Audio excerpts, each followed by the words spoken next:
fans of James, not just James Hicks, but James Fuse as well. Dr. James Hicks, went, as we like to call Dr. him. Hicks, that's right.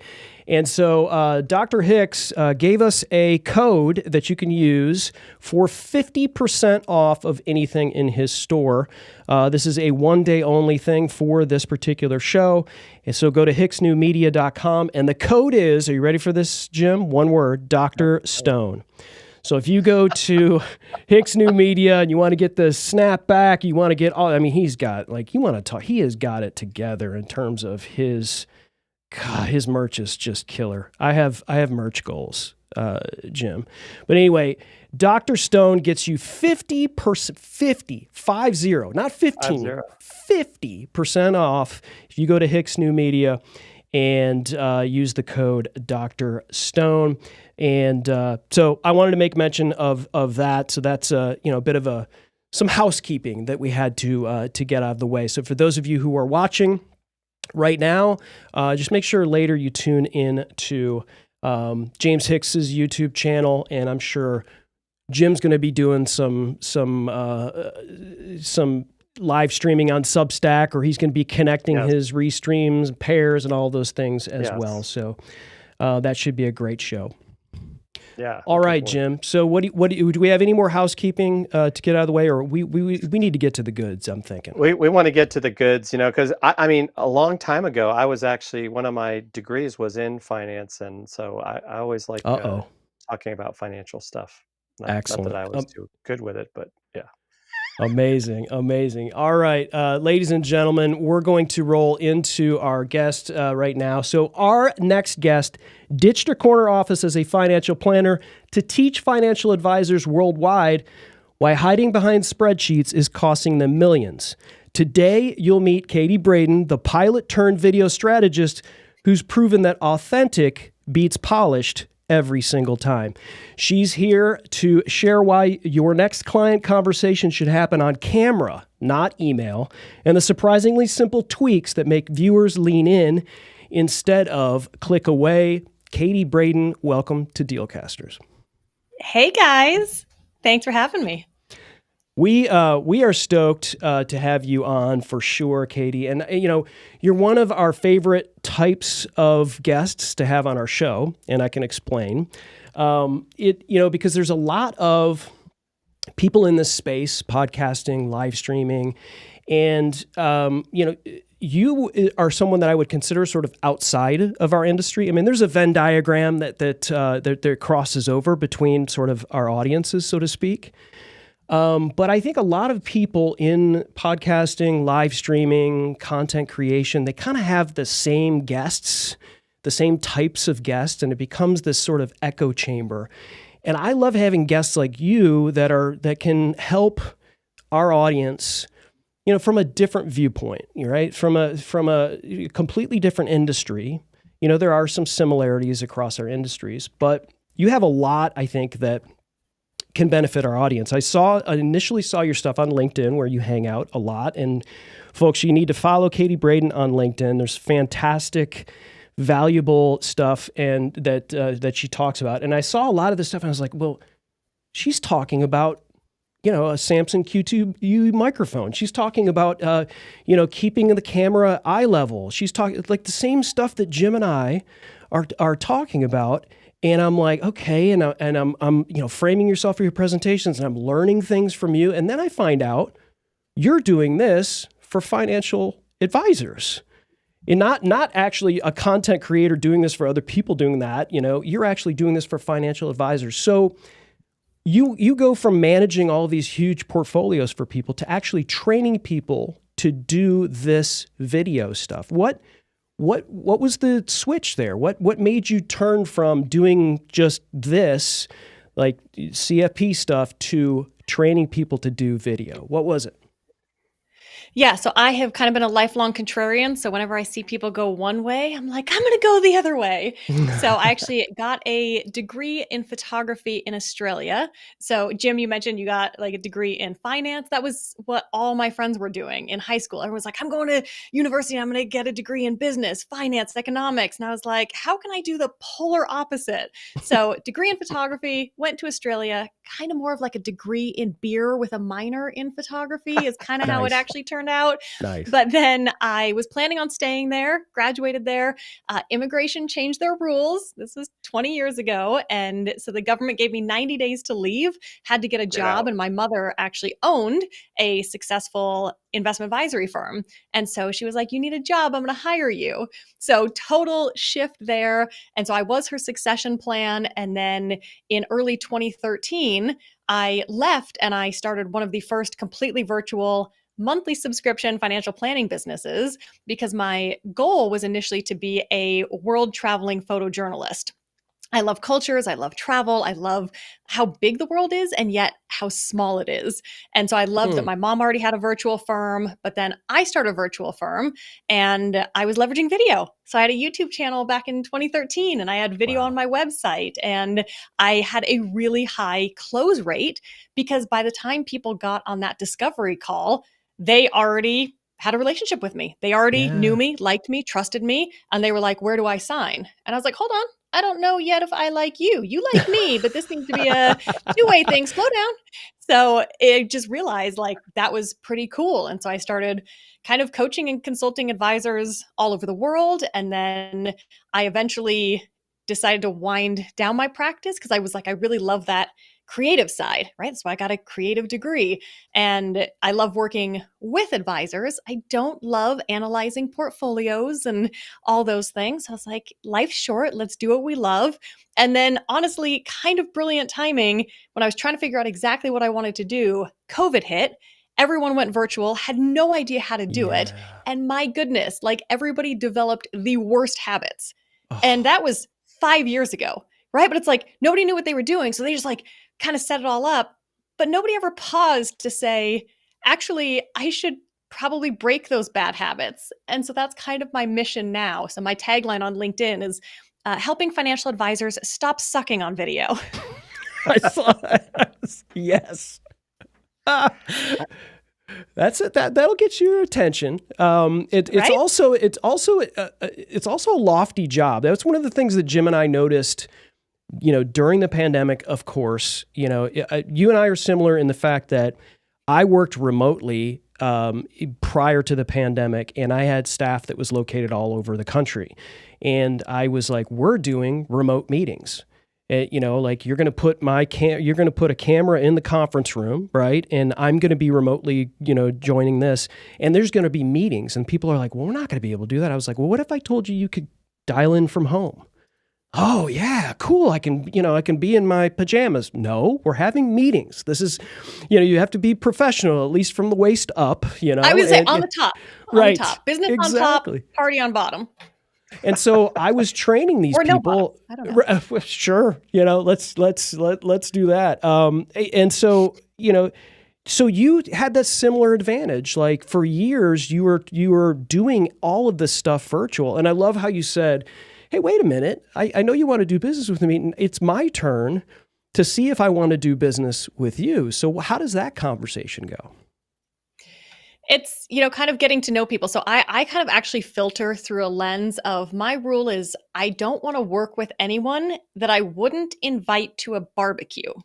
Oh, okay. Nice. So if you think about it, it doesn't mean you have to be outgoing or funny, but you just think overall, like, do you get along with people? Are you courteous? Are you thoughtful?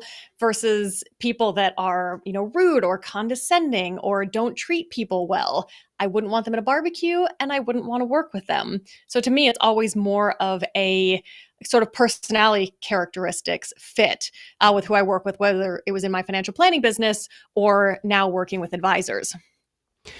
Yeah, because so often it's like people have the money to spend on whatever services that you might provide, but you can kind of smell a bad client, through a process for sure. And it's like, I don't know if I'm that thirsty for the money at this point. I think, we've all had some bad clients, and you sort of figure out how to qualify or disqualify them. So you're a very interesting person, and you've traveled all over the place, right?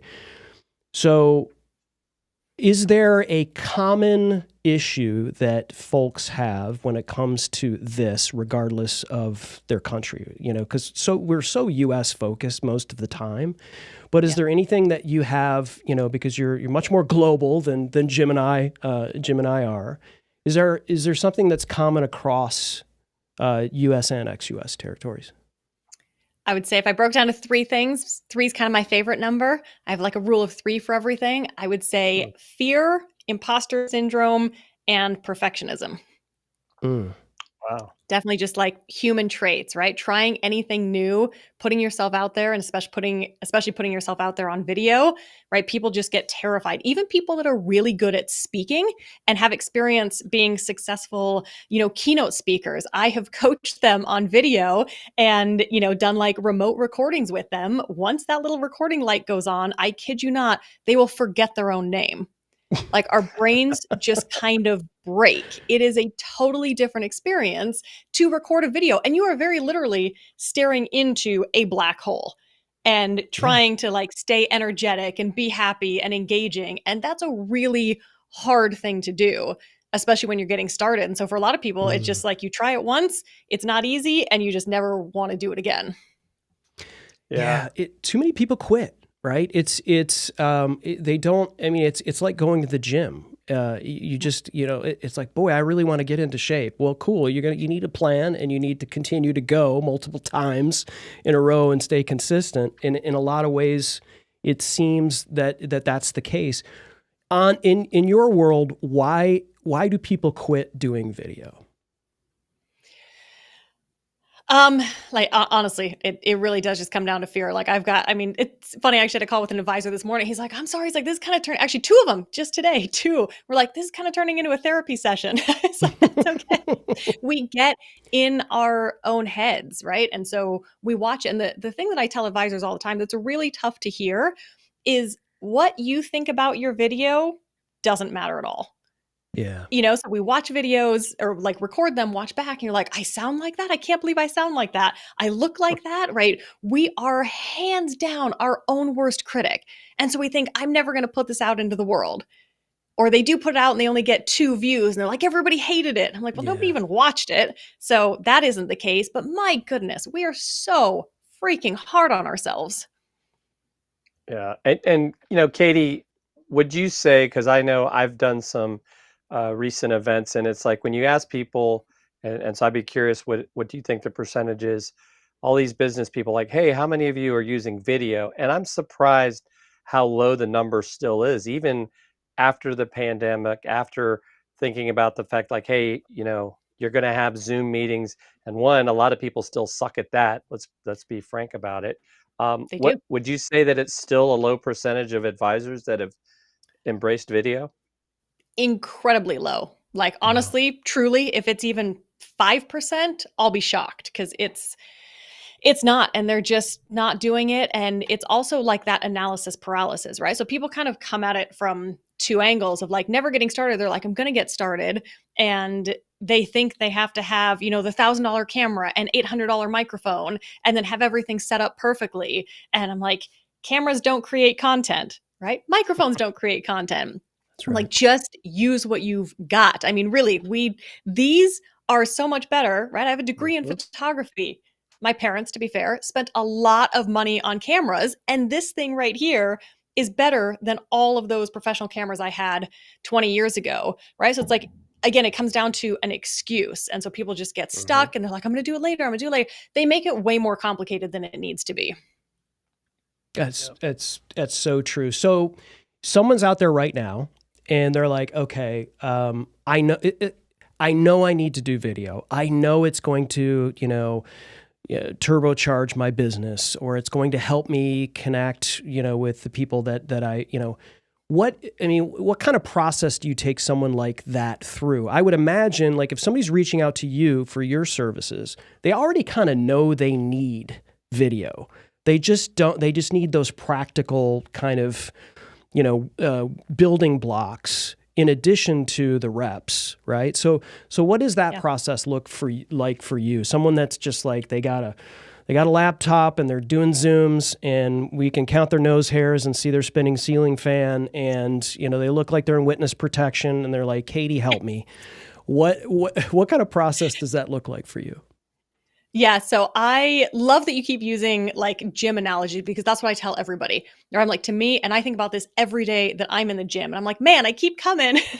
I haven't gotten the results I want, but the only way I'm ever going to get to where I want to be is to keep going and staying consistent. And so I talk with a lot of other even marketers in, financial services, and they'll say, oh, look, like we help advisors with video and we send them all the equipment and we send them scripts and we send them everything. And they're like, and they still don't do it or they're terrible.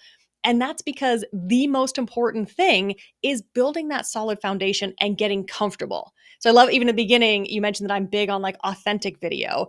And by that, I mean, I always want anybody on video to show up exactly the same as you would as showing up at a barbecue or meeting a client for coffee, right? People are always like, should I be wearing a suit and a tie? And I'm like, well, if I come to meet you as a prospect, are you wearing a suit and tie? And they're like, no, I would never. Then why would you wear a suit and tie on video? Right? It's like we think that we have to have this professional mask on, but you just need to be you and you need to get comfortable with it. And the only way to do that is through repetition. You are never going to get comfortable or good at anything the first time you try it, right? Baking sourdough bread, probably burned it or turned out terrible. First time on pickleball, maybe you, I don't know, pulled a hamstring, right? It takes practice. And I think we kind of forget that learning to be on video and leveraging video is an entirely new skill. So I always tell people, I'm like, get started, try to get like a small group. So like I have my advisors that I work with, right? I tell them, I'm like, this is your sandbox. We're just here playing in a sandbox. And I give them kind of homework assignments of just 1 to 2 minute videos every week that they're just sharing in the group to get started. Because recording is hard, but also actually hitting that publish or send button can be terrifying. And so getting it out into a group with other people where I want you to make every mistake, but then I want you to hear from other people who are going to say, wow, that was really cool. And I loved your emotion. And that was a great background. Meanwhile, you're sitting in there just critiquing yourself. Hearing from other people like that was great. And then I tell advisors the next step is to do one-to-one videos.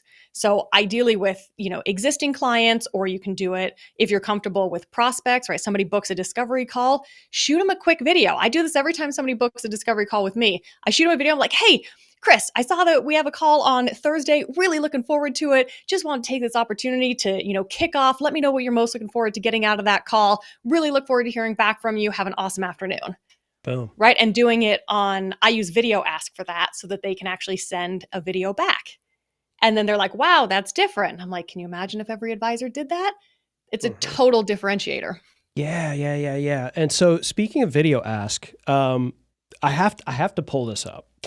And we played this, in the intro. And by the way, for those of you who are listening only on the podcast, Katie's website is advisorvm.com. Fantastic website, great source for a lot of stuff, regardless of whatever industry you're in, but especially for advisors. So I'm going to hit play on this video because I think, well, first of all, it is powered by Video Ask, and so this kind of gives you the idea here. And Jim, this looks a little bit like Relatable, right? Because you have you can select A, B, C on this video. But I'm going to hit play because I think this is a great way, a great intro video for someone to have on their website, because what the rules are, like, tell them who you're for, right? And then also tell them who you're not for, and do it in a way that I thought was ultimately was very Katie. So here we go. Your video marketing.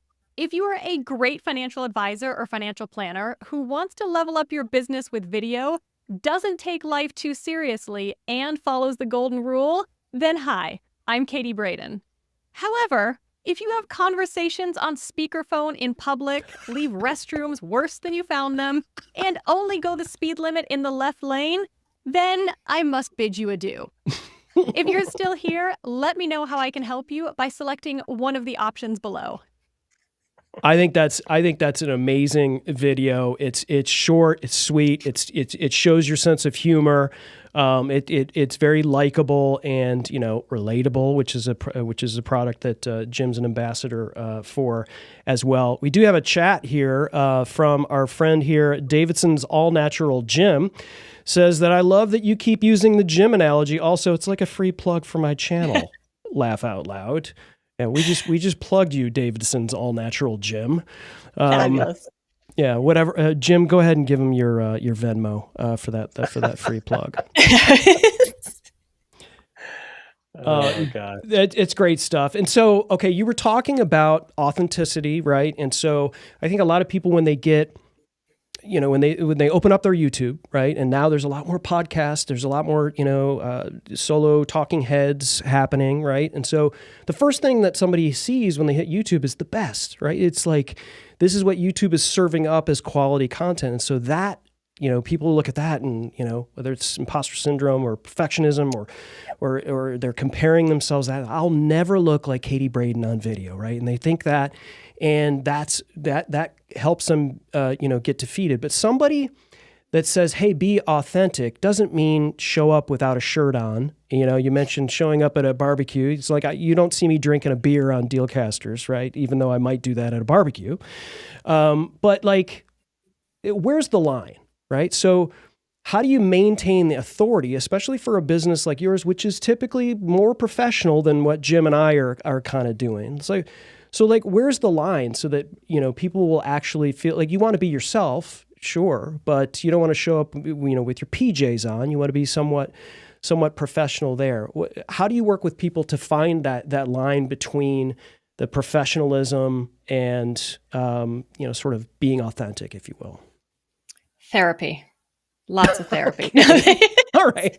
It is a hard thing, right? And so I entered the industry when I was 21 years old, and I looked like I was 15, and I worked with my mother, and I would go to conferences, and honestly, 99% of the time people would literally say, "Oh, that's really sweet. You brought your daughter to work today."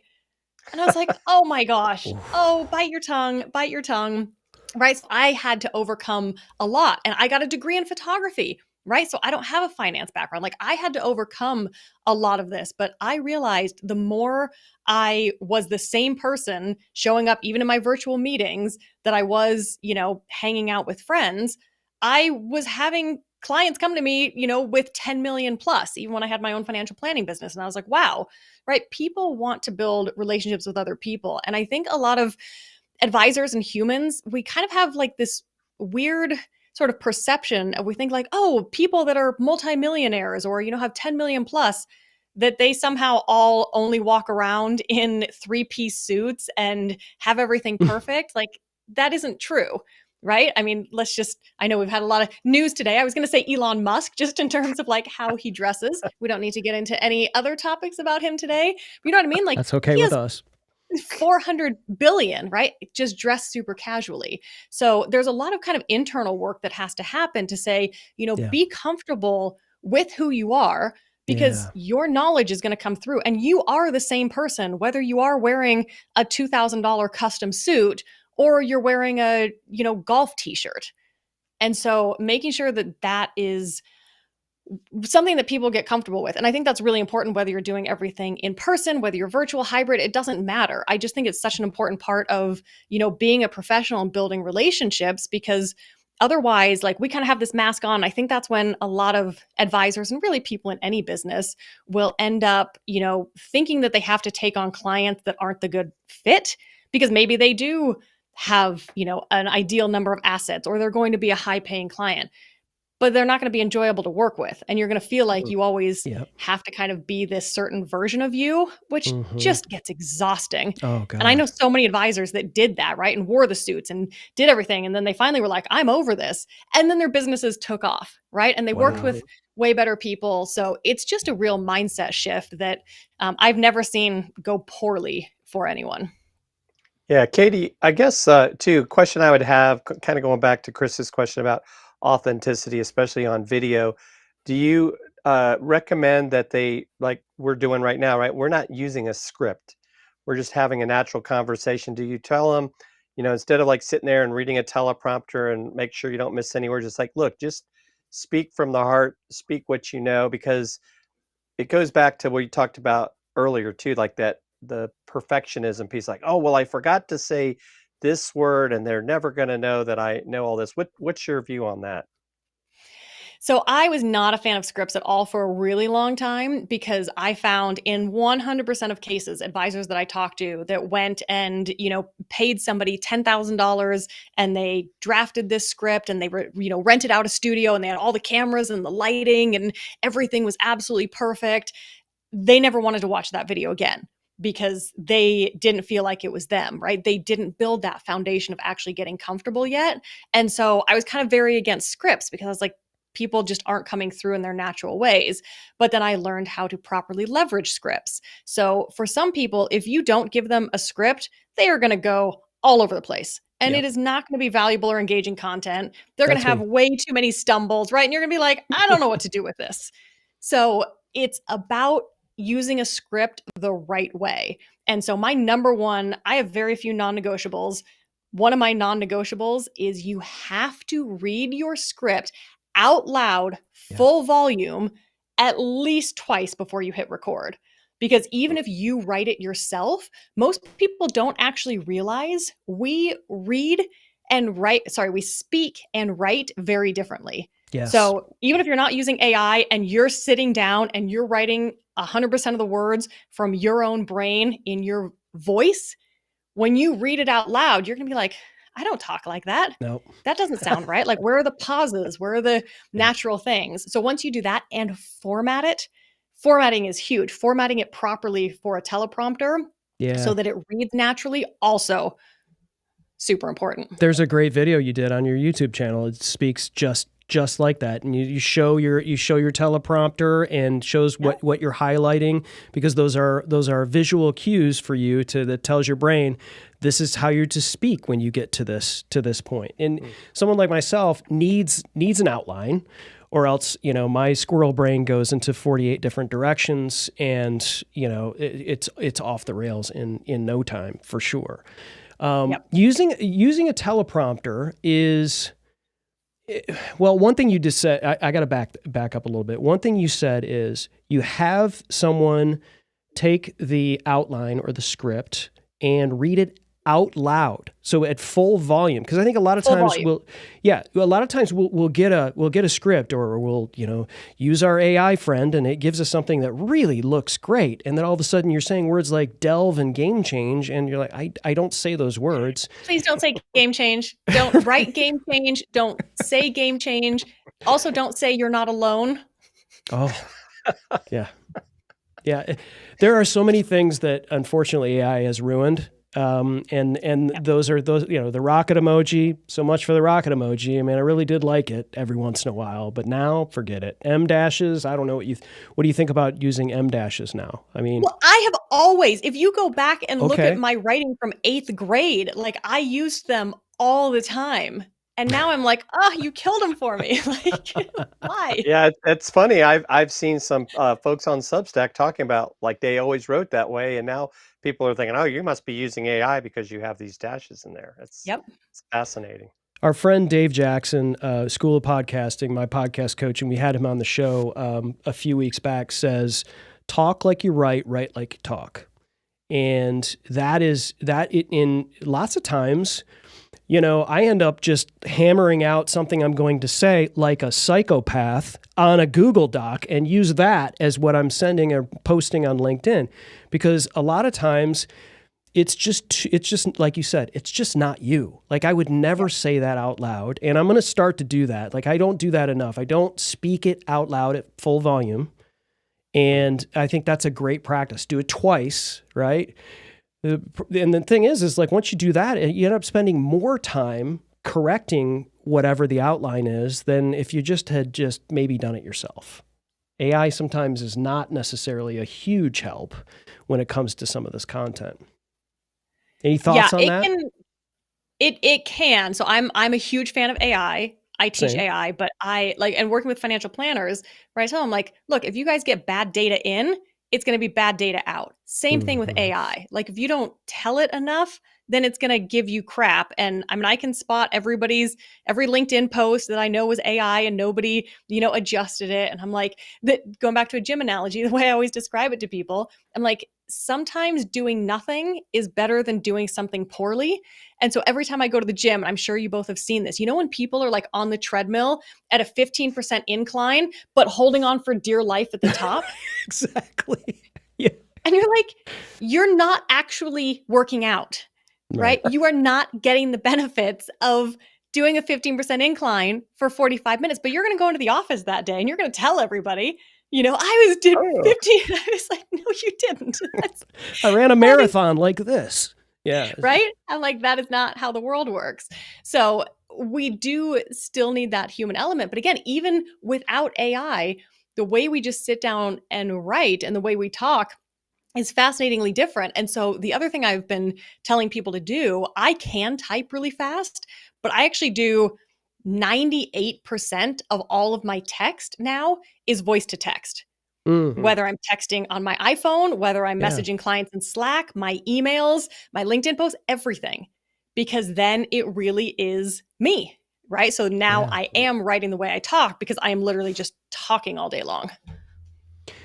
So we're going in a million different directions, and that's why we do this show live. But I was thinking about this as well. Is that one of the biggest reasons why your content caught my eye is that we talk about this all the time.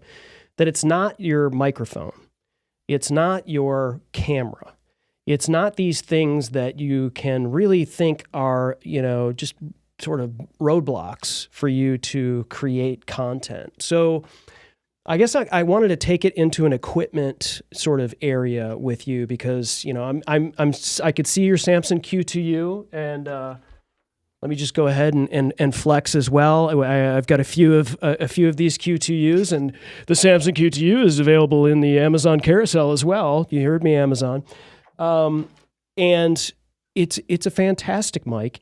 I got it on sale for $45. I think it's $60, $70 maybe now. Yep. It's worth every single penny.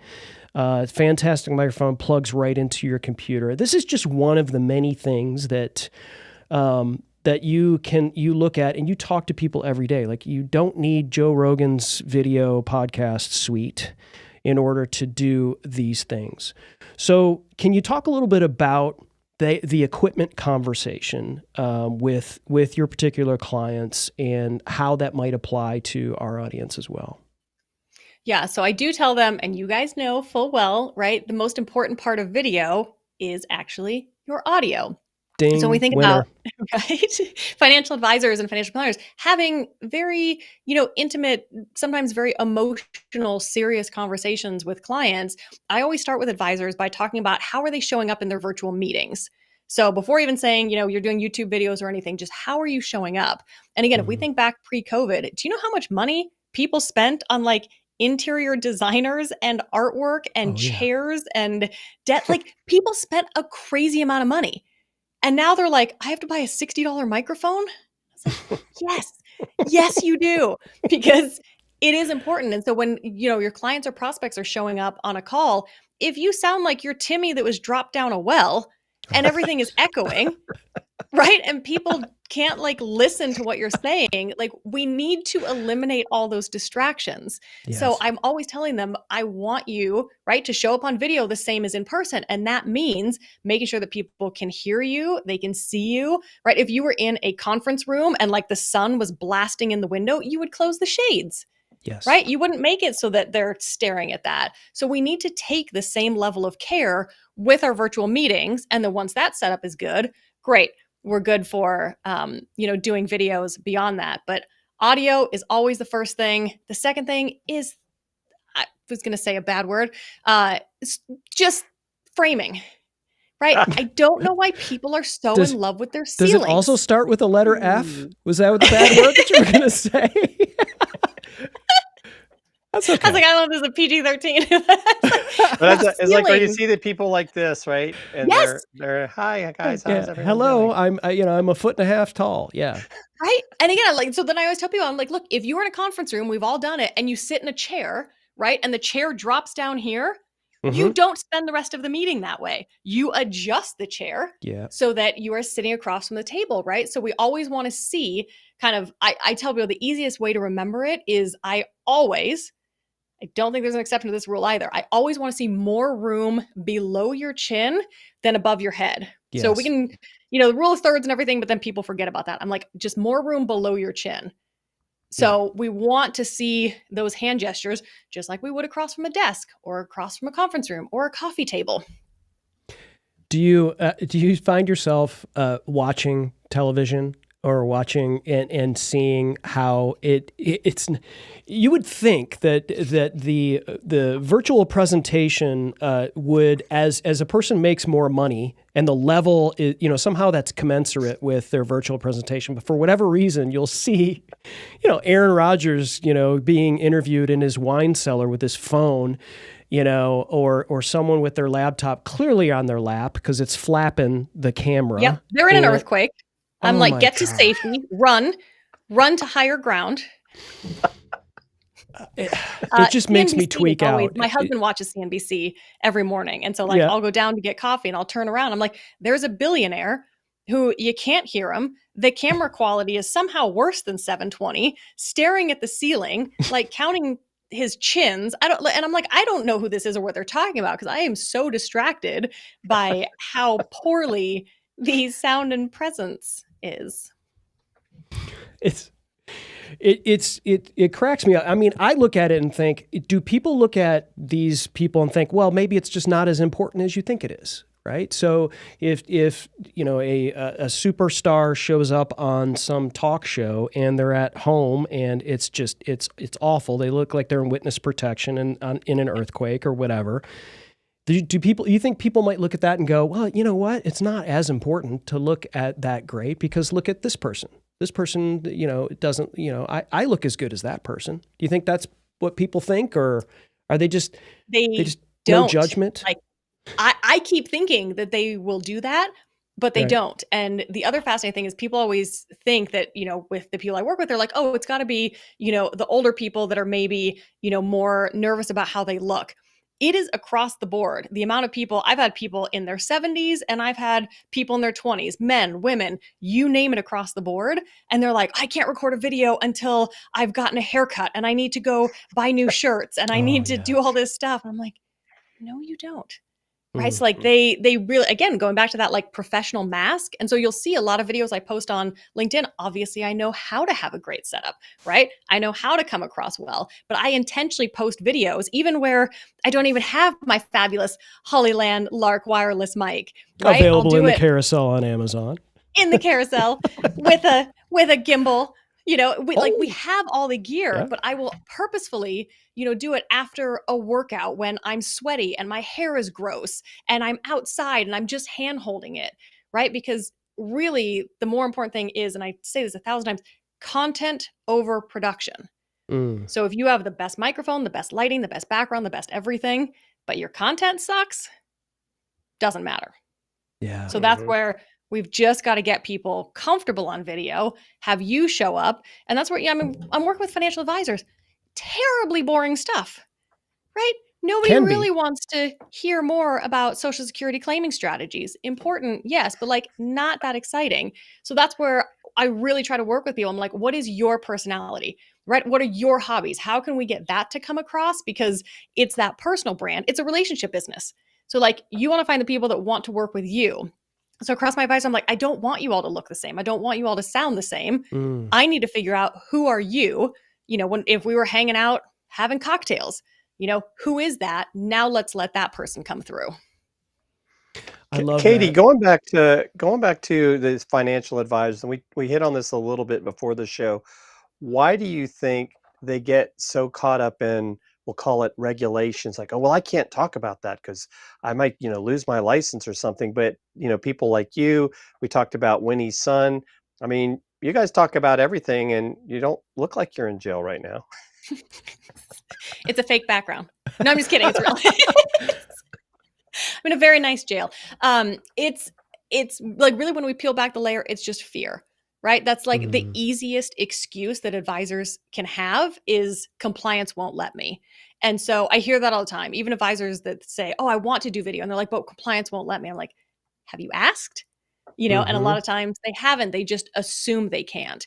And so if any advisor listening and they're like, you kind of want to, I always say, look, being a compliance person, also probably not the most fun job, right? Like we've got to give them some sympathy. And we talked about earlier, a lot of people, podcast, video, they'll do 3 and then never do it again. Yeah. So it's tough to be a compliance person. You're like, hey, I'm going to invest this time. I'm going to work with this person. They're going to do 3 and never do it again, right? So I think for compliance, it's also easy to be like, you know what? I don't think you're going to be consistent with it. Let's just say no. So work with them, and this is where I'm like 1 to 2 minute videos. Don't be sending in 18-minute long videos, right? Keep it super short, build that consistency, keep sending it into compliance, and then they get to know you. They realize you're not saying crazy things, and it's just easier from there on out. How much do you encourage them to do like live takes? Not necessarily taking the one take you record, but Yeah. I think a lot of times people will take just do the video and then they'll over edit themselves, and then they either don't sound like themselves because they've over edited it, or they just never send it out because they're taking too much concentration on trying to edit them. So how do you work with someone to get comfortable doing it multiple times until they feel like they've done the right video? So one of my rules when I'm like just starting out with people, and again, having that sandbox. So if you work in a larger company, create a little sandbox of, advisors in your company. If you're in a study group, do it in your study group. If you want to call me, right? But have that little sandbox. And I always tell people, upload your first take. Because so often I hear from people who are like, I did 18 takes. And here's the thing. I always tell people, I'm like, I see my job as finding every barrier that advisors have to creating video and then finding a way to kind of break down that barrier. So when I hear people doing 18 takes, I'm like, that's a recipe for failure. Yeah. Nobody should have that kind of time, right? That's frustrating. It's not fun. And honestly, your 18th take is probably way worse than your first take. Yeah. That's why you've got to do it, and you have to get it out to other people. Because like I said earlier, what you think about it doesn't matter. So you might think, oh, I messed up one word. Do you know how often, even in videos that I have on YouTube, I make up words? I don't know where I got this skill, right? I've obviously been doing this for a long time. And I'm like, I will make up words. Has anybody ever once called me out on it? No.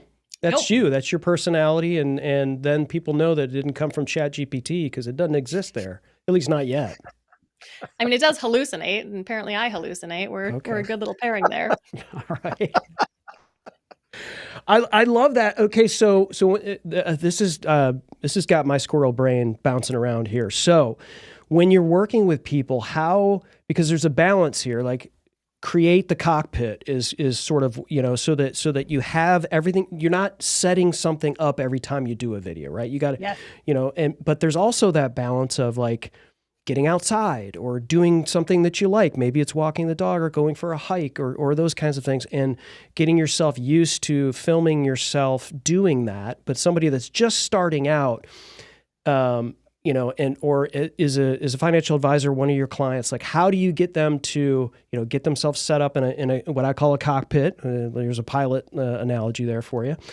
And also like have that balance of more authentic, I'm out doing whatever I do to, that's my passion kind of thing. Yep. I love that. I'm so glad you asked, because that's usually like the first assignments I give people. Oh, okay. I'm like, get away from your desk, because we also don't realize kind of the mindset that we're naturally in. When you're at your desk, you've got all the dings, the notifications, the, phone going off, you have people stopping by your office. I often have cats jumping on my head, right? But advisors tend to like be hunched over the desk all day long, right? Not good for our posture. You've got the compliance brain, and we're not in a naturally creative state. So I do actually always tell people, before I even like give them equipment recommendations, go outside. Like that's the first assignment. And I usually tell people, like, take a couple of weeks, do not record any content that has to do with business. So again, if you got that little sandbox, go outside. And if you're out for a walk, like grab your phone. If you've got your dog on a leash, right? Introduce your dog to us. Tell Yeah. us about your day. How many meetings did you do? Did you have a success story that day? Mm. Did you get to the gym? Like, don't talk about business stuff, because that's why we need to figure out, like, what is your personality and getting you comfortable on video? Because if you go straight to all those other things, then again, it kind of breaks our brain, and we're overthinking, we're trying to process too many things. And so taking that time to get that comfort. And then when you're outside, right, I'm standing now, I'm always standing for, meetings and stuff like this. Our energy is better, right? It's better for our posture. I always tell people, I'm like, get the power pose, and that like tells our brain that everything's okay. And so when we stand up, right, it's like this physiological response for like, I'm in control. And then it's good for your posture, looking up. If you're outside, you're breathing fresh air, you're out in the environment, so much better than kind of being in fluorescent lights in a potentially dark office hunched over. So like, do that. Tell your body it's okay. Like, take that deep breath. And then we often find, right, many of us have our best ideas in the shower. Well, go out for a walk. Like, it's my favorite way of multitasking, right? I'm like, you're getting fresh air, you're getting exercise, you're getting away from your desk, you're having that good thinking time. And then whatever comes to mind, if you're like, wow, 3 clients have asked me this week, what do I think about interest rates because they want to buy a vacation home? Cool. Grab your phone and pretend, and always pretend, whether you're doing a one-to-one video or a video that you hope goes viral, pretend you're just talking to one single person. Yeah. So like, pretend you're on a FaceTime call, right? And so pretend that client just asked you a question and you're just answering it. Like, oh, a lot of clients have been asking me lately, what do I think about this? Here are my thoughts. Great Easy advice. breezy. Great advice. It used to be a time, Katie, where, somebody like me would be outside holding their phone up and doing a video, and I would feel weird about it. But now, Yeah. I mean, there's no excuse, right? I mean, everybody, I mean, like, people are doing all kinds of stuff by themselves with a phone to get some special TikTok thing or whatever. I don't feel, I mean, I will, you look weird not doing it anymore. I mean, it's like, so there's really not, I just feel like there's no excuse for someone to say, I just don't like to do video for myself. Do you work with anybody like that where you feel like you have to convince them, or by the time they get to you, you're like, they already know, they just need to know how to do it? Yeah, so I actually won't work with people. That I had an intro call like a month ago with an advisor who literally said, like, he used those words. He's like, convince me that I need to use video. And I said, no. Right? If you don't want to use video, then we're not a good fit, and I'm not going to try to convince you. Yeah, we get that conversation a lot with people who are more traditional podcasters who have been doing audio only for years, and they just are, just like, I don't want to do video. And I always say, well, that's fine. You just won't get found as much. I mean, if you're okay with that, you don't have to do video if you don't want to do video. But if you want to get found more, and maybe, know, like, and trust, which you talked about earlier, you might want to change your mind or something. So this just came to mind because we were talking a lot about the cockpit and the planes and everything. So now you and your husband are both pilots. Do we have that right? Correct. Okay. When's the last time you actually piloted a plane? Like, you got in the plane and you were the pilot? 2 weeks ago. 2 weeks ago. We own a plane. We have a plane, yeah. All right. Well, you own a plane. Well, it's good to be Katie Braden. So when you do, I know enough to be dangerous when it comes to this, but I would imagine when you get into your plane as a pilot, you have a huge checklist of items that you have to do. Because it's like you're thousands of feet in the air. You're taking your own life and whoever's with you, into your hands. So do you take that sort of mentality into what you're doing with someone, as far as like, make sure, check, make sure you're doing all of those things? And I haven't met, you're shaking your head, yes. Yeah. So I'd love to hear how that checklist works for people that you work with on video. It works really well, because otherwise, and I do tell people, I don't intentionally I intentionally don't give them the checklist in the beginning because a Okay. lot of people need to learn some of the things the hard way, and it's nothing dangerous, right? And I'm sure you guys have done it. Everybody has recorded a video and hit play and there was no audio. Yep. We've all done it. We've all recorded a video, gone to hit record again and realized we actually weren't ever recording. We only Yep. hit record at the end, right? Some of those things you just kind of have to do. So I kind of, it's like a maybe my own hazing for people, just for my own amusement.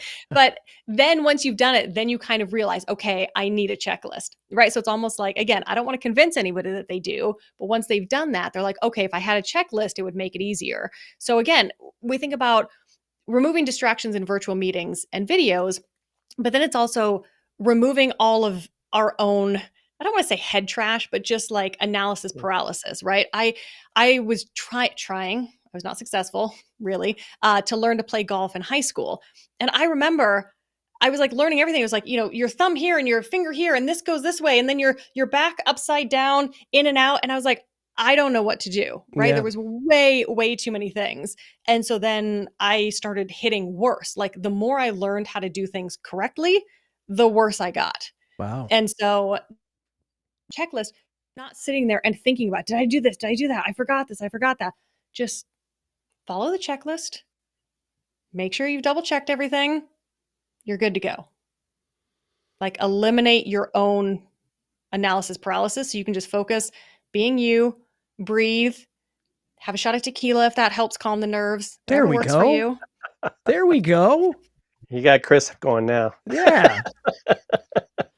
I don't judge, but whatever Right. works for people. Right. And make sure that the dog's in the backyard and not barking on your audio, all those things. And ultimately though, I think especially if we're doing, a client call or a live video like we're doing, like if Jim had a dog and his dog starts barking, I mean, is it that big of a deal? I think people freak out on the littlest things when all they got to do is just, hey, like if you don't see it in your face, it's not that big. For years I played in bands, and if I played the wrong note, the only person that knew that I played the wrong note were me and maybe the guitar player, and that's about it. And as long as you don't make a weird face, nobody knows, right? And so I think, a lot of times people are just afraid to fail, and no one knows you're failing in this space. No one knows you're failing, but also like it's those things that are so much more interesting, right? So I did I was out for a run, I don't know, 2 years ago, and I got an email while I was gone from someone that introduced me to someone else that I was like, oh wow, this is a really great introduction. And I got back and I was sweaty, I was in Florida, humidity, bright red from running, and I was like, crap, I was like, I didn't want to wait too long, right? Shower and do all that. And so I hopped on, I just did a quick one-to-one video, and I was like, hey, thanks so much for the introduction. Great to meet you. And still to this day, I mean, that was 2 or 3 years ago. Every time I now talk to him, he's like, hey, have you been running lately? So we forget that those things are often, more memorable, and it builds rapport faster versus if you just have your beautiful mahogany bookshelf behind you and everything looks great and you just have, your degrees and some books. Like, what are you going to do with that? Right? You kind of, it's not that interesting. So when I record videos in my plane, when I talk to people, everybody's like, oh yeah, what's the last flight you went on? Where are you going next? Right? Having conversations that have nothing to do with business, but they're building rapport, which is so much more valuable and important. Katie, Braden, you're awesome. Ladies and gentlemen, go to advisorvm.com. And even if you're not a financial advisor, you need to bookmark this website. Look at all this. Here's a picture of her, and I'm guessing this is your husband. Is that right? Yep. It ditch the desk, fresh air, fresh content. We talked about that. There's a ton of great tips that, for folks that aren't just financial advisors. And of course, go to the YouTube channel as well, which is Advisor VM. Lots of great content there as well. And I guess if we're gonna wrap here relatively quickly, Katie, if I'm out there right now, and I've got my phone, and I've got just a webcam, but I know I need to do video. What is this? What's the small thing that somebody can do right away to get going and do that first video? Think about, you know how often we think about people and we're like, oh, I haven't talked to Chris in a while. I need to call Chris. And then we get distracted and we never do. Yeah. The next time you have that thought, or if there's somebody that comes to mind as soon as I said that, send them a video and just say hi. Yeah. Just say, hey, Chris, it's been a minute. Hope everything's going great. You know, you have any fun summer plans? Just want to say how much I appreciated you having me on Dealcasters. You know, talk to you soon. Short and sweet, like max 45 seconds. I love that. And what do you use as the software to do that again? So if it's like a friend or family member, just text it. Do the easy thing. Just text it. Yeah. For me, if I'm just kind of sending it out and I don't kind of expect a video back, I really like BombBomb.